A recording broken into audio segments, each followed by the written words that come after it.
এখানে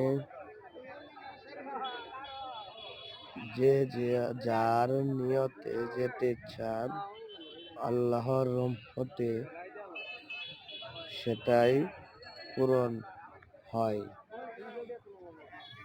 ওখানে হাজার হাজার লক্ষ লক্ষ মানুষ ওখানে আসে প্রতিদিন। আর এটা হচ্ছে কিশোরগঞ্জ হারোয়া পাগলা মসজিদ নামে পরিচিত। আসলে পাগলা মসজিদ নামে এটা সবাই পরিচিত।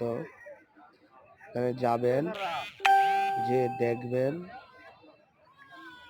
কিরকম। আসলে ওখানে গেলে মন ভালো হয়ে যায়। ওখানে ভালো হওয়ার কথা। আল্লাহর রহমতে যে কোনো মসজিদে গেলেই মন ভালো থাকে। এখানে যে নামাজ পড়বেন,